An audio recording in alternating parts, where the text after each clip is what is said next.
m'excuser pour ça. On va commencer avec une introduction de rigueur. Bismillahirrahmanirrahim. Wassalatu wassalamu ala ashraf al-mursalin. Alhamdulillahi rabbil alamin. Alhamdulillahi alladhi anzala ala abdihi al-kitaba wa lam yaj'al lahu 'iwaja. Rabbi shrah li sadri wa yassir li amri wahlul 'uqdatan min lisani yafqahu qawli. Amma ba'd. Assalamu alaykum wa rahmatullahi wa barakatuh et bienvenue dans cette première intervention live de Ramadan. Et je dis première intervention car tout simplement, il va y en avoir plusieurs. Il va y en avoir plusieurs, comme je l'ai dit dans la vidéo qui a été publiée hier sur YouTube, sur Facebook et sur Instagram. J'ai pris le temps de préparer ces interventions, d'inviter différents intervenants de la communauté pour nous donner quelques conseils, faire une intervention, faire un rappel sur différentes thématiques, que ce soit sur la spiritualité, que ce soit sur le Coran, que ce soit sur la santé, que ce soit sur l'éducation des enfants. J'ai contacté un certain nombre de personnes. Certains, les dates sont déjà fixées, les sujets sont déjà fixés. D'autres m'ont dit de les recontacter, mais ils m'ont donné leur parole. Il y en a certains autres dont j'attends également les réponses. Et il y a également des interventions où on m'a demandé de participer. Donc, je vous en dirai plus au fur et à mesure. Aujourd'hui, ça va être la première. Donc, comme c'est la première, je me permets de l'introduire. Tout simplement, pourquoi? Eh bien, parce qu'en fait, avec la nuit du doute, on ne savait pas si ça allait être aujourd'hui ou non Ramadan. Donc, je me suis dit pour le premier jour, au moins, ce sera moi.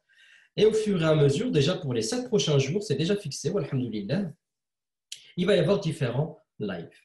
Il va y avoir différents lives, il va y avoir une animation particulière pour ce Ramadan qui sera également particulier. Pourquoi? Eh bien, tout simplement parce qu'on se retrouve à être, je ne vais pas dire confiné, mais semi-confiné avec le couvre-feu. Ce qui fait qu'on n'a pas la possibilité de pouvoir se rendre dans les mosquées pour assister aux prières de Tarawih. Et donc, je propose tous les soirs, entre 19h et Salat al-Maghrib, quand je dis Salat al-Maghrib, bien évidemment, c'est Salat al-Maghrib de mon côté de la France. Donc, c'est-à-dire que, par exemple, pour aujourd'hui, je regarde sur mon ordinateur, c'est à 20h22. Donc, voilà, il y aura, bi'idhnillah, tous les soirs, entre 19h et Salat al-Maghrib, une intervention en live. Aujourd'hui, c'est moi qui l'introduis.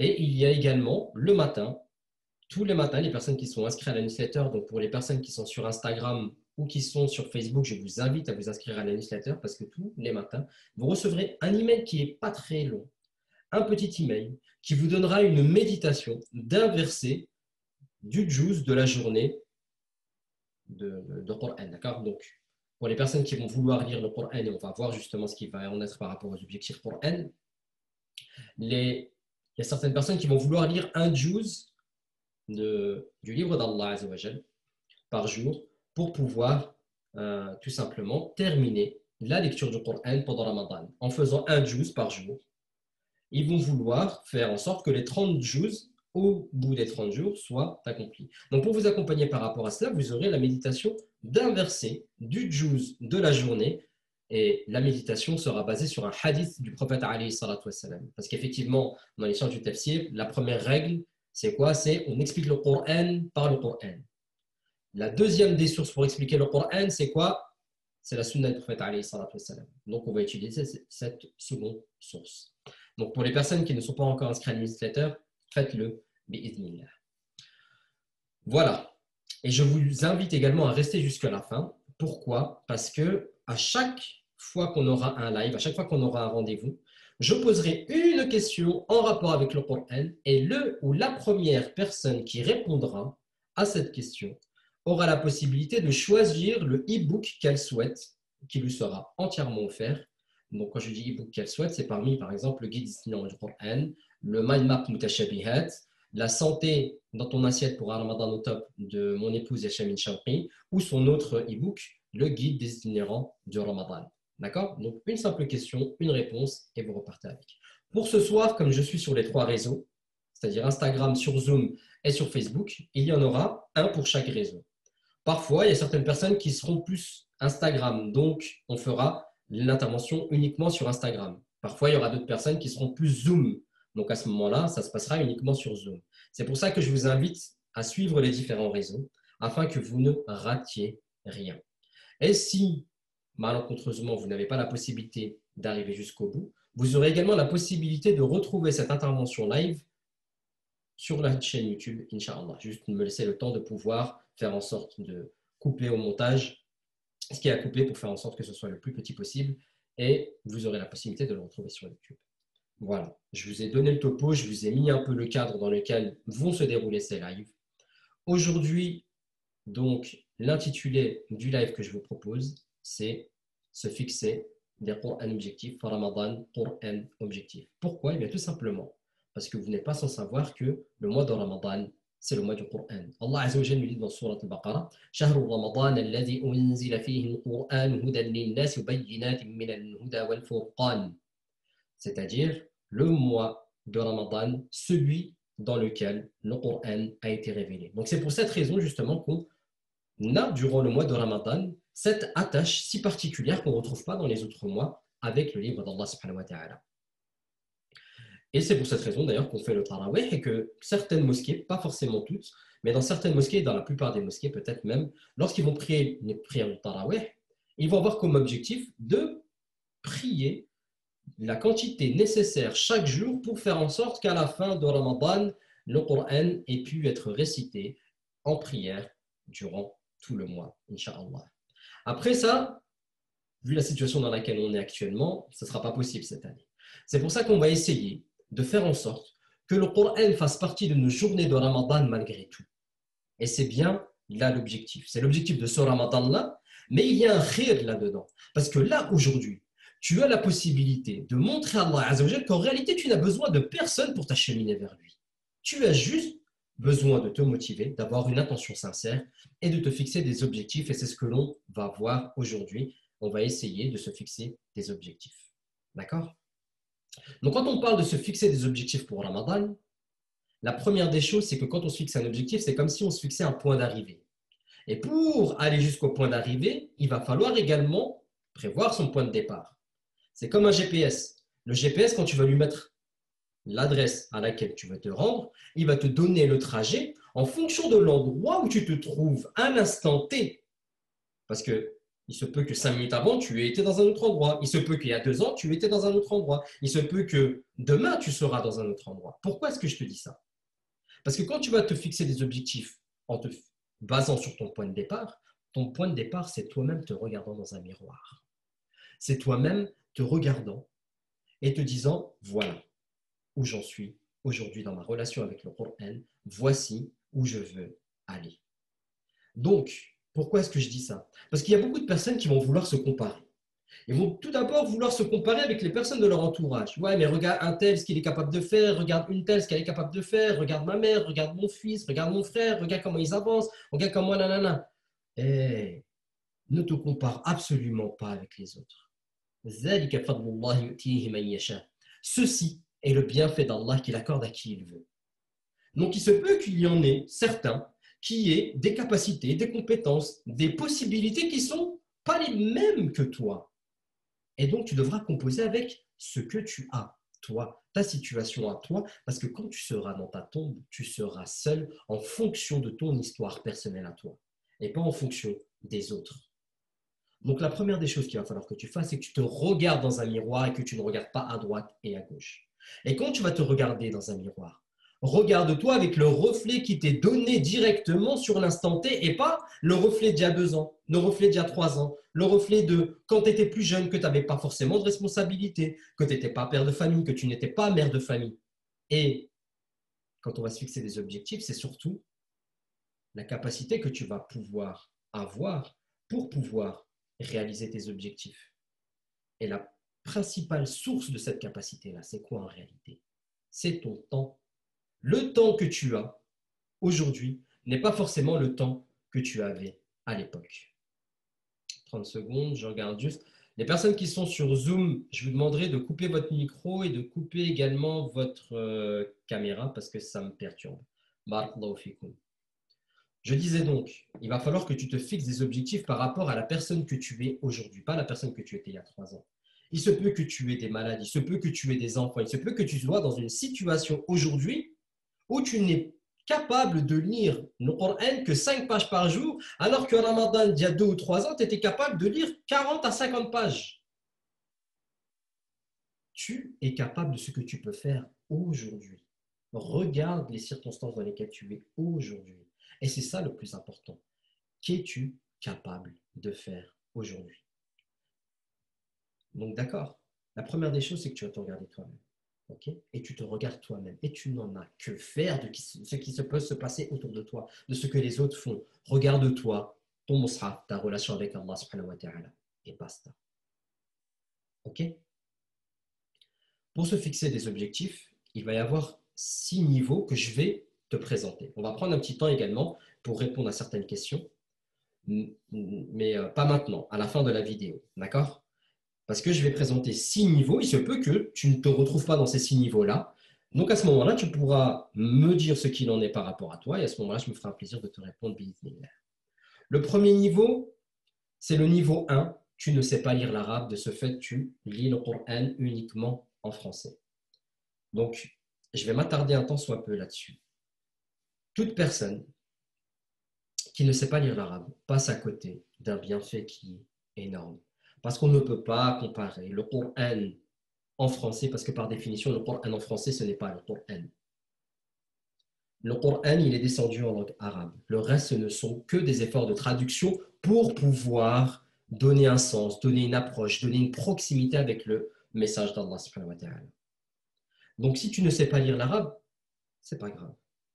Aujourd'hui, tu vas lire le Coran en français, mais prends le temps et fournis les efforts pour pouvoir apprendre la langue du Coran, la langue du prophète, la langue de ton din, la langue de toutes les sources qui font ta personnalité de musulman.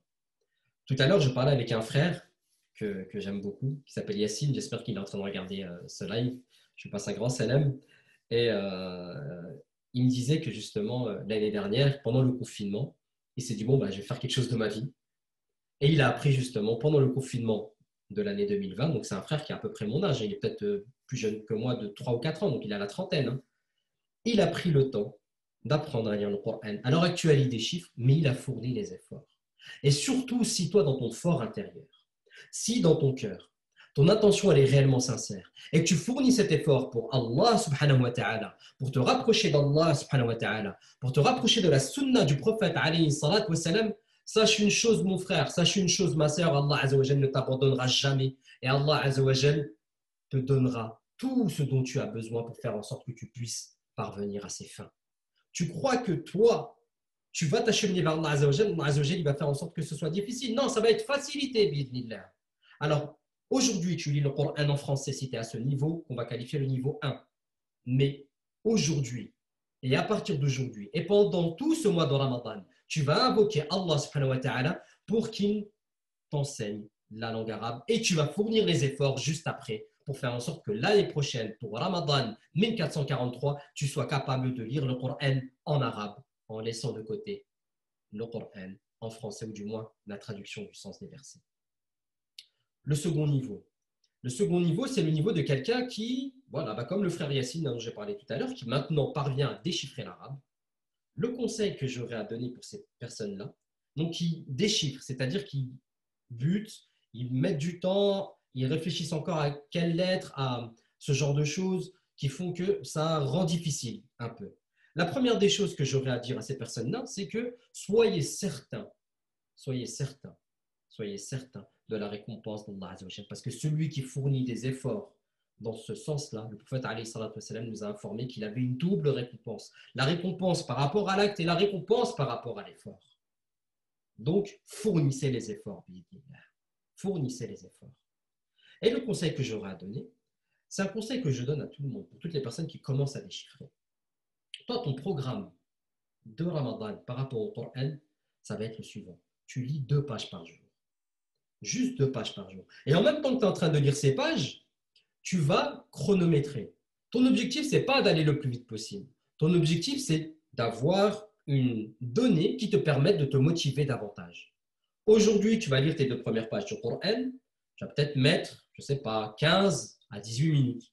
Et au fur et à mesure, tu vas voir que ça va être facilité, que les 15 à 18 minutes, elles vont descendre. 12, 13, 10, 11. Après, tu vas arriver sous les 10 minutes. 8, 9, 7, 6, 5, 4. Et là, tu seras très bien. J'ai donné ce conseil-là à un frère que je porte dans mon cœur, un frère que j'aime en Allah, tout simplement parce que les circonstances dans lesquelles on s'est rencontrés et les circonstances dans lesquelles nous continuons de tisser cette relation sont dans le sentier d'Allah subhanahu wa ta'ala. C'est un frère que j'ai rencontré au cours du Hajj en 2018. Au cours du Hajj en 2018, c'est un frère qui s'appelle Benjamin et qui habite à Lyon. Et c'est un frère, donc, comme son nom l'indique, qui était converti, qui me disait qu'il avait des difficultés à fluidifier sa lecture. Wallahi, pendant le Hajj, je lui ai donné cet objectif-là dans les premiers jours à l'arrivée. Je lui ai dit, écoute, toi, Benjamin, tu ne te prends pas la tête, tu fais ça. Tu lis 2 pages par jour et tu chronomètres, tu prends ton temps et au fur et à mesure, on regarde. Wallahi, il est passé de 15 minutes à 7-8 minutes en l'espace de quelques jours. Et j'étais derrière lui. Alhamdulillah, alhamdulillah, alhamdulillah. Donc, si toi, tu es dans le même cas que le frère Benjamin, au niveau 2, lis juste 2 pages par jour. En lisant 2 pages par jour, tu as la possibilité de lire le Coran au complet en l'espace d'une année. Bi'iznillah. Prends le temps, chronomètre-toi, et tu verras les efforts. Si tu es au niveau 3, le niveau 3, c'est quelqu'un qui connaît quelques sourates du Hizb al-Sabbih. Donc, le Hizb al-Sabbih, c'est la dernière partie du Coran allant de Surat al-A'la, la 87, jusqu'à Surat al-Nas, la 114. Donc, si tu connais quelques sourates, 3 ou 4, il va falloir renforcer quand même un peu. Et ce que je te conseillerais de faire, ce serait tout simplement de te fixer un programme où tu vas lire et tu vas apprendre une sourate par semaine.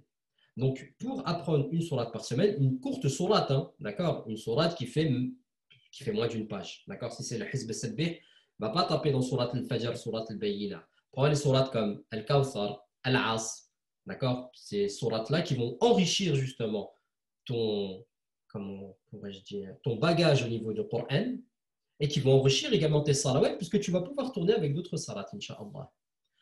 Et pour mémoriser ces sourates, je te conseille vivement d'aller sur le site moncoranemoi.fr et tu tapes apprendre le Coran en 15 minutes. Et tu verras qu'en utilisant cette méthode de mémorisation, ça va aller tout seul. Ça va aller vraiment tout seul. Tu vas mémoriser le Coran. En plus, tu vas utiliser la baraka de Ramadan pour mémoriser le Coran. Et Inch'Allah, tu vas la mémoriser très facilement. Ça, c'était pour le niveau 3. Il y a un niveau intermédiaire que j'ai appelé 3,5. Donc, c'est comme le cas précédent. Tu connais quelques sourates, mais avant de mémoriser, tu souhaiterais étudier les sourates du Hizb al-Sabbih. Alors, c'est très simple. Pour étudier ces sourates-là, tu vas lire et étudier à l'aide d'un tafsir les sourates en question. Donc, par exemple, quelqu'un qui voudrait faire entre le 3 et le 3,5. Donc, il va se dire, voilà, je vais mémoriser ces sourates-là, je vais lire le tafsir et je vais vraiment m'attarder là-dessus pendant ce mois de Ramadan. Pas de problème, fais-le. Et justement, pour les personnes qui ne sont pas encore abonnées à la newsletter de Mon Coran et moi, il y a tous les tafsirs audio de Shir Sa'di. Donc, Shir Sa'di, qui est un grand savant, qui est un grand savant et qui a sorti son propre tafsir. Ils sont sous format audio sur moncoranemoi.fr, mais c'est une exclusivité pour les personnes qui sont abonnées à la newsletter. Donc, tu pourras la lire comme tu pourras l'écouter quand tu es dans les transports ou en train de faire autre chose dans ta journée de jeûneur pendant Ramadan. Bi'iznillah. Le niveau 4. Le niveau 4, c'est le niveau de quelqu'un qui connaît des sourates. Sa lecture, à lui, demande à être fluidifiée. Alors, ce que je vais te conseiller, ça va également dépendre de ta situation. D'accord? Ce ne sera pas la même chose si tu as des enfants, si tu es impliqué sur le plan professionnel ou associatif. D'accord? Mais ce que je vais te conseiller, c'est de lire 1 ou 2 hizb par jour. Mais vraiment, si tu lis les 2 hizb par jour, ça te permettra de faire le tour du Coran, peut-être pour la première fois de ta vie, pendant ce mois de Ramadan. Si tu souhaites lire un seul hizb du Coran, donc c'est-à-dire à peu près 10 pages, donc 2 hizb, ça fait un juz, ça fait à peu près 20 pages, un hizb, c'est à peu près 10 pages. Donc tu fais ça et tu auras terminé également au mois de Shawwal, donc dans 60 jours, bi'idnillah. Ceci va t'aider à avoir une vision élargie de tout ce que contient le livre d'Allah subhanahu wa ta'ala et de faciliter ta lecture. Parce qu'au fur et à mesure, tu vas repasser sur les mots, repasser sur des mots, repasser sur des mots. Parce qu'en réalité, la lecture, c'est quoi? Ce n'est que la mémorisation des sons et des mots. Même quand vous êtes en français, vous tombez sur un mot en fait, que vous n'avez pas l'habitude de lire, vous allez avoir du mal. Quand vous tombez sur un nom de quelqu'un qui est d'une origine étrangère à la vôtre, vous avez du mal. Donc, la lecture, ça va être uniquement le moyen de pouvoir mémoriser ces mots, de mémoriser ces sons bi'idhnillah. Moi, par exemple, j'ai appris à lire l'arabe, c'était au cours de l'été 2003. Donc, je n'ai pas appris à lire, appris à déchiffrer au cours de l'été 2003. De 2003, j'avais 17 ans, de 2003 à 2004, je commençais à déchiffrer. Après, je restais quand même dans ma zone de confort. Pendant le mois de Ramadan 2006, je me suis dit, tu sais quoi, Wallah, il va falloir que tu boostes. Et je me suis dit, vas-y, je vais lire le Coran en entier. Ça m'a pris du temps. J'ai lu un juz par jour. C'était la première fois que je le faisais. Mais Wallahi, il y a eu un avant et un après ce moment-là. Donc vraiment, si vous êtes dans ce cas-là, faites-le. Je vous encourage à le faire si vous êtes au niveau 4. Au niveau 5, tu es déjà parvenu à lire le Coran en entier. Ta situation n'a pas changé. Et tu sens que tu peux en faire plus, donc plus que lire, eh bien tu lis un juz par jour et en même temps tu lis le tafsir. J'ai fait ça par exemple dans une vie antérieure, j'ai envie de dire, c'était en 2014, j'étais pas marié, j'avais pas d'enfant, j'étais célibataire, je vivais tout seul. En gros, mon temps m'appartenait. Voilà, c'est ça que je veux dire. Mon temps m'appartenait. J'ai pris tous les tafsirs que j'avais à ma disposition, je lisais un juz par jour et après je faisais le tafsir. Tout ça, ça me prenait 6 heures dans la journée. Bon, après, c'était mon côté perfectionniste qui faisait que je me suis dit, voilà, j'ai les tafsirs là, il faut que j'en profite. Donc, si toi, tu es dans ce cas-là, profites-en et fais-le. Mais si tu peux te contenter uniquement d'un seul tafsir, contente-toi d'un seul tafsir. Si ça doit prendre une heure et demie par jour, et que tu as la possibilité de prendre une heure ou une heure et demie par jour, eh bien, fais-le. Le dernier niveau, c'est le niveau que j'appellerais le niveau des itinérants du Coran. Le niveau des itinérants du Coran, c'est quoi? Ce sont des personnes qui sont à un stade avancé au niveau de la mémorisation du Coran. Stade avancé, on va dire que ça commence à partir de 10 hizb. Ouais, on va dire à peu près 10 hizb. Donc de 10 hizb jusqu'à la fin, en fait. Le programme pour ces personnes-là, il va être très simple. Il s'agira en fait de faire une révision intensive du Coran. Donc par exemple, ce qui peut être fait, c'est ce que j'ai fait durant d'autres années, mais ce qui peut être fait, c'est de se dire, voilà, je vais réviser un juz par jour, mais ce juz en question, je le révise 5 fois par jour après chaque salawat. Si les conditions te le permettent, toujours. Et de ce fait, en fait, tu vas renforcer, tu vas renforcer, tu vas renforcer, tu vas consolider. Pourquoi est-ce que j'ai appelé ce niveau-là, celui des étudiants du Coran, et surtout pourquoi est-ce que je l'ai mis en point numéro 6, alors que pour moi, ça devrait être le point numéro 1. Parce que nous avons des tas de sources. Nous disons que le prophète, il révisait le Coran avec Jibril à chaque Ramadan, sauf le dernier Ramadan avant la fin de sa vie où il l'a révisé 2 fois. Donc si on réfléchit bien, si c'est ce que faisait le prophète pour consolider lui-même son Coran et également pour faire en sorte de faire le tri entre les versets abrogés et abrogeants, eh bien, c'est ce que nous devons faire également. D'accord? Donc, je récapitule les 6 niveaux en question. Le premier niveau, c'est celui qui ne sait pas encore lire l'arabe. Lui, eh bien, il va lire en français tout en faisant des invocations yaoumiyen tous les jours, en demandant à Allah Azza wa Jalla de lui faciliter l'apprentissage de la langue arabe en fournissant les efforts et en fournissant les recherches nécessaires pour qu'il puisse justement réaliser ce rêve qui est en fait accessible, un rêve qui est totalement accessible à la portée de tout le monde, puisqu'Allah Azza wa Jalla nous dit وَلَقَدْ يَسَّرْنَا الْقُرْآنَ لِلذِّكْرِ فَهَلْ مِن مُدَّكِّرٍ. Nous avons certes facilité le Coran pour la méditation. Qui donc va le méditer? L'apprentissage de la langue arabe est un moyen de méditer le Coran. Donc Allah Azza wa Jalla va te faciliter l'apprentissage de la langue arabe. N'en est aucun doute. Fais les efforts. C'est tout. Deuxième niveau, tu déchiffres l'arabe, mais ce n'est pas encore ça au niveau de ta lecture. Je te conseillerais de lire 2 pages par jour en te chronométrant. Te chronométrant juste pour que tu puisses réaliser que tes efforts que tu es en train de fournir chaque jour portent leurs fruits. Pas pour aller les montrer à droite à gauche, ça reste entre toi et toi. C'est tout. Troisième niveau, tu connais quelques sourates, et bien tu vas te dire, voilà, je vais me fixer, voilà, je connais ces sourates-là, il y a ces quelques courtes sourates à la fin du Coran que je souhaiterais mémoriser, et bien tu te dis, je vais mémoriser une sourate par semaine. Le niveau 3,5, donc c'est la personne qui va vouloir faire la même chose, mais qui va vouloir l'étudier d'abord. Donc, il va faire le nécessaire pour les étudier et étudier l'exégèse. Le niveau 4, c'est tu connais des sourates. Ta lecture demandera être fluidifiée, donc tu vas lire un hizb ou deux par jour pour pouvoir fluidifier bi'idhnillah, ta lecture du Coran et faciliter et favoriser ta relation avec le livre d'Allah Azza wa Jal et bien évidemment, in fine, ta relation avec Allah subhanahu wa ta'ala. Cinquième niveau, c'est le niveau de celui qui est déjà parvenu à lire le Coran auparavant en entier et qui souhaiterait aller un peu plus haut parce qu'il en a les possibilités. Il va rajouter le tafsir.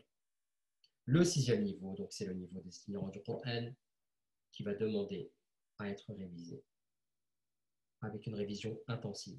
Donc quand je dis révision intensive, c'est que tu te fais ton programme de révision et tu vois combien de fois tu peux le réviser dans la journée plus qu'à l'accoutumée pour renforcer bi'idhnillah. Entre 3 et 5, c'est vraiment pas mal. Je terminerai mon propos juste avec une chose avant de passer au concours, c'est qu'il ne faut pas confondre une chose. L'excellence, ce n'est pas la perfection. L'excellence, ce n'est pas la perfection. On doit composer avec la réalité qui est la nôtre. Et c'est ce qu'Allah Azza wa Jal nous demande, au fond. C'est on doit faire avec nos responsabilités, avec nos réalités, avec notre quotidien. Alors, si tu sais, au fond de toi, que tu as la compétence, par exemple, de pouvoir faire plus, mais que ta situation ne te le permet pas, rappelle-toi juste ce verset où Allah Azza wa Jal dit « Fattaqullaha mastata'tum » et craignez Allah autant que vous pouvez. Dans le tafsir de ce verset, il est dit qu'en fait, dans ce qui concerne les actes surrogatoires, parce que lire le Coran et entretenir une relation avec le Coran est un acte surrogatoire, eh bien, il faut faire ce qui est dans notre possible. Même parfois dans les actes obligatoires, en fonction des circonstances, on s'adapte. Parfois, il faut qu'on regroupe. Parfois, il faut qu'on diminue le nombre de prières, le nombre d'unités de prière. Là, ce sont des actes obligatoires. Et on s'adapte en fonction de la situation. Eh bien, pour ce qui est du Coran, il va falloir qu'on s'adapte. Regarde uniquement la situation dans laquelle tu es, ce que tu es capable de faire, et fais ton programme. Bi'idhnillah. Je vais juste prendre quelques questions avant de passer au concours. Donc, si sur Facebook, Instagram et Zoom, vous avez des questions, je suis preneur. Je vois qu'il n'y en a pas pour l'instant sur Instagram. Je vais voir sur Zoom s'il y a des questions. Voilà.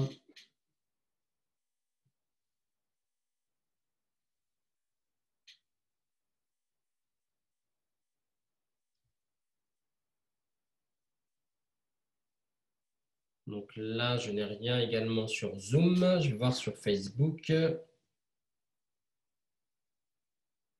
Alors, j'ai une question très intéressante de notre sœur Nourul Huda sur Facebook qui nous dit « Mais la qualité, c'est pas mieux que la quantité ?» Effectivement, la qualité sera toujours mieux que la quantité, sauf en certaines circonstances pendant Ramadan. Par exemple, pendant Ramadan, par exemple, en temps normal, il est dit qu'il n'est pas conseillé de lire le Coran en entier en dessous de 3 jours. Par contre, pendant Ramadan, pendant les 10 dernières nuits, certains pieux prédécesseurs finissaient le Coran en une journée, parce que c'est le mois de Ramadan qui est particulier. Donc effectivement, en temps normal, la qualité mieux que la quantité. Pendant le mois de Ramadan, la quantité peut primer, parce qu'en plus, c'est en des temps qui sont bien déterminés.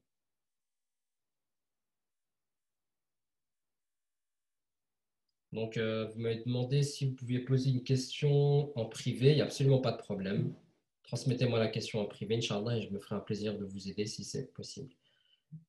Quelles sont les formations que vous proposez que je propose moi? Alors, moi, il y a 3 formations principales. Il y a la première, c'est cours de tajwidenligne.fr, qui est un site, comme son nom l'indique, qui enseigne les sciences du tajwid sur le plan théorique. La deuxième, c'est la formation Comprendre le Coran où là, en fait, on fait ce qu'on appelle al-i'rab al-Qur'an, c'est-à-dire on fait de l'étude grammaticale et de l'analyse grammaticale du Coran. L'analyse grammaticale du Coran. J'ai une troisième formation qui est Talab Belarbre, où là, justement, ça va être de la Tazkiyat al-Nafs, ça va être de la purification des cœurs, notamment sur la question des épreuves. Donc, voilà. Vous avez tout ça. Là, je ne l'ai pas, mais je le mettrai plus tard. En fait, si vous allez sur le site comprendre-le-coran.fr, vous avez la possibilité d'en savoir plus. Je vais voir si je peux envoyer à tout le monde sur... je vais l'envoyer à tout le monde sur Zoom. Et actuellement, en fait, il y a également des promotions sur ces formations-là. Et en plus des promotions, il y a 20% qui sont reversés à notre partenaire, notre nouveau partenaire pour ce Ramadan, l'association de bienfaisance Abbé Sunna qui est basée à Elancourt dans les Yvelines. Donc, tout ça pour vous dire que vous faites 3 fois un khir, c'est-à-dire que comment dire, vous profitez d'une réduction. La deuxième des choses, vous avez une formation, ou même par rapport au e-book comme le guide itinérant du Coran, qui sont à des tarifs préférentiels pour le mois de Ramadan. Et donc, vous vous procurez ça. Et la troisième des choses, c'est quoi? C'est qu'en plus de ça, vous avez une sadaqa qui sera reversée à des personnes qui sont démunies et nécessiteuses. Sur Instagram, voilà. Quand on débute dans l'arabe, pour mieux lire le Coran en français, pour privilégier la compréhension ou lire en arabe pour avancer en lecture. Urti Maïssa, très bonne question. Moi, la réponse que je vous donnerai, c'est pourquoi choisir? Pourquoi vous ne faites pas les deux, en fait? Pourquoi est-ce que vous ne lisez pas une page en français, une page en arabe? Un verset en français, un verset en arabe.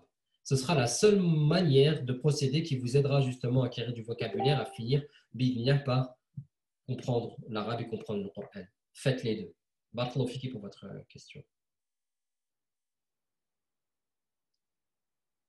Le fait de ne pas arriver à lire le Coran en entier en arabe pendant Ramadan, est-ce une faute grave? Absolument pas. Absolument pas, absolument pas. Retirez-vous ça de la tête.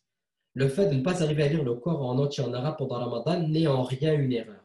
Ce n'est même pas un péché. C'est même la personne qui a été capable de lire un seul verset pendant Ramadan, elle sera toujours récompensée. Il se peut que cette personne qui n'a réussi à lire qu'un seul verset, elle soit plus récompensée que quelqu'un qui a fait 3 fois le Coran.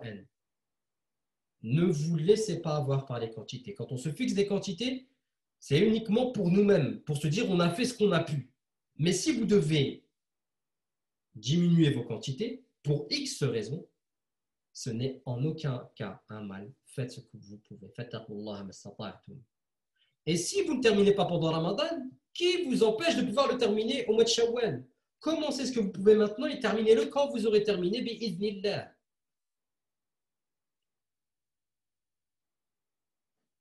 Je pense faire cela car j'ai envie de comprendre, mais de mieux lire. Oui, faites les deux. Faites les deux. Franchement, c'est vraiment ce qui va vous aider. Wa alaykum assalam wa rahmatullahi wa barakatuh, Habibi Fahd. Gros bisous à toi, frérot. Sur Instagram, j'ai plus de questions. Sur Facebook, je n'en ai pas d'autres. Sur Zoom, je n'en ai pas d'autres. Donc, on va passer au concours. On va passer au concours. Et donc, chaque personne sur Instagram, sur Facebook et sur Zoom a la possibilité de participer au concours. Je vais poser une question. Et quand je vais poser cette question-là, c'est très simple. Il faudra que vous me donniez la réponse. Je n'ai pas envie de dire le plus rapidement possible, mais quand même un peu. Parce que s'il y en a d'autres qui répondent avant vous, ça ne va pas le faire. Donc, je vais commencer avec une question qui, pour moi, me semble quand même accessible. Je dis bien pour moi. D'accord? Mais c'est aussi l'occasion d'apprendre. C'est l'occasion d'apprendre. Et de toute façon, à chaque fois qu'il y aura un live, il y aura une question qui sera posée. Donc, la question que je vous pose aujourd'hui, c'est la suivante. Dans quelle sourate, donc bien évidemment du Coran, la basmala c'est le fait de dire Bismillahirrahmanirrahim. Dans quelle sourate du Coran, la basmala Bismillahirrahmanirrahim est à l'intérieur d'une sourate, de cette sourate donc, en plus d'être au début de la sourate. Il y a une sourate dans le Coran, il faut que vous me donniez son nom. Donc j'attends votre réponse sur Instagram, sur Facebook et Fahd, j'en suis sûr que tu n'as même pas laissé terminer. Ah bah non, vous êtes tous en train de répondre la même réponse en fait. Non, non, non, c'est pas Surat Tauba. C'est pas Surat Tauba. En fait, Surat Tauba, elle ne commence pas par la basmala et il n'y a pas la basmala à l'intérieur non plus. Et il y a un khilaf entre les ulama sur pourquoi il n'y a pas la basmala au début de Surat Tauba. Mais elle n'y est pas non plus à l'intérieur. C'est Myriam Kartit qui a bien répondu sur Instagram. Je vais voir sur Facebook. Ce n'est pas le Fatiha, ce n'est pas Tauba, il n'y a pas de Surat Suleiman qui existe. Sur Facebook, j'attends votre réponse. Mais là, c'est bizarre sur Facebook. Alors, c'est Nourul Huda qui a trouvé la réponse sur Facebook. Je regarde sur sur Zoom. C'est l'Arbi, c'est lui qui a répondu. Et la réponse, en fait, c'est la sourate Les Fourmis. D'accord? Donc, sourate Naml, la sourate Naml, la sourate numéro 27. Et en fait, la reine de Saba, dans cette sourate, elle avait reçu quelque chose de la part de Sulayman et elle avait demandé, justement, elle se demandait de qui cela venait. Et la réponse, elle était dans ce verset-là où il est dit Innahu minas Sulayman wa innahu bismillahir rahmanir rahim, ce qui signifie elle est de Salomon et voici la teneur Bismillahir rahmanir rahim. Donc, Mariam Kartit, envoyez-moi un message sur Instagram pour que je puisse vous faire parvenir votre cadeau. Sil Arbi sur Facebook, non pas sur Facebook, pardon. Sil Arbi sur Zoom, pareil. Donc, envoyez-le-moi à mon adresse suivante, monqouranetmoi@gmail.com. D'accord? monqouranetmoi@gmail.com et dites-moi, pas gmail.com, c'est gmail.com ou gmail.fr? Je sais même pas. On va faire très simple. mourad@monqouranetmoi.fr. Donc, envoyez-moi un email en me disant que vous êtes le ou la gagnante sur Instagram, Facebook. Donc, sur Facebook, c'est la sœur Nourul Huda. Sur Zoom, c'est le frère, c'est l'Arbi. Envoyez-moi donc un email en me disant qui vous étiez et surtout en me disant quel e-book vous souhaiteriez avoir entre le guide itinérant du Coran, le mind map mutashabihat sur le Juz Amma et sur il y a le guide itinérant du Ramadan également de mon épouse et la santé dans ton assiette pour un Ramadan en forme. Donc voilà, aujourd'hui, ça s'est passé de cette manière-là. Je vous donne rendez-vous demain. Demain, ce sera avec Redouane de la Madrasa qui nous donnera une intervention sur 10 conseils pour un Ramadan au top. Je crois que c'est ça, ouais. Il y a 10 conseils pour un Ramadan réussi. Voilà, pour un Ramadan réussi, pour être plus exact. Ce sera uniquement sur Zoom. Donc, les personnes qui sont sur Facebook ou qui sont sur Instagram, je vous invite à nous rejoindre sur la newsletter, puisque le frère n'est pas sur les réseaux. Donc, on va faire ça. Inch'Allah, on va la faire sur Zoom. Donc, inscrivez-vous à la newsletter. Et également, je vous invite à découvrir notre page Tes outils pour Ramadan où vous aurez la possibilité de pouvoir télécharger également 5 e-books gratuits pour ce mois de Ramadan. Donc, parmi les e-books gratuits, il y a un e-book, c'est les méditations de Mon Coran et moi. Il y a un e-book également qui s'appelle Ya Allah, où c'est en fait tout simplement un cahier que tu imprimes et sur lequel tu vas pouvoir noter tes invocations et les mettre à jour par rapport aux circonstances de ta vie. Il y a également un autre e-book, deux autres e-books, ce sont des checklists de bonnes actions à faire pendant Ramadan. Il y en a un, c'est 50 actes à faire pendant Ramadan, et l'autre, c'est 1000 actes relevant de la sunna à faire jour et nuit. Enfin bref, sur comprendre le Coran.fr, comprendre-le Coran, comprendre-le-coran.fr. Vous allez sur la page et vous verrez tout ce qu'il y a dessus. Il y a également tous les e-books et toutes les formations en réduction. J'espère que ça vous a plu. Je vous donne rendez-vous demain, Inch'Allah. Je regarde juste un peu, les commentaires qui sont là. Alors demain, ce sera à 19h30. Barakallahu fik Mehdi. D'ailleurs, j'attends ta réponse, Mehdi, j'en profite. Donc demain, ce sera avec Ramadan de la Madrasa et ce sera à partir de 19h30 sur Zoom. Barakallahu fikum. Qu'Allah Azza wa Jal fasse du Coran le printemps de nos cœurs. Qu'Allah Azza wa Jal fasse que ce mois de Ramadan soit un tremplin nous permettant de nous acheminer vers sa satisfaction, vers sa récompense, vers son wajh, vers son paradis. Et on implore également en de telles circonstances Allah Azza wa Jal pour qu'il lève en fait l'épreuve que le monde entier est en train de vivre maintenant depuis plus d'un an, qui est l'épreuve du Covid-19, qui a fait qu'on se retrouve justement être isolé pour Ramadan alors qu'on aurait préféré le passer parfois avec des frères, ne serait-ce qu'avec notre famille, pouvoir se rendre à la mosquée. On accepte l'épreuve qu'Allah Azza wa Jal nous donne et de toute façon, on va montrer également qu'on n'a pas besoin forcément de tout ça et qu'on s'acheminera vers lui, quelles que soient les circonstances, avec les moyens qui seront à notre disposition. Barakallahu fikum, je vous dis à demain, passez une très bonne soirée. Salam alaikum wa rahmatullah.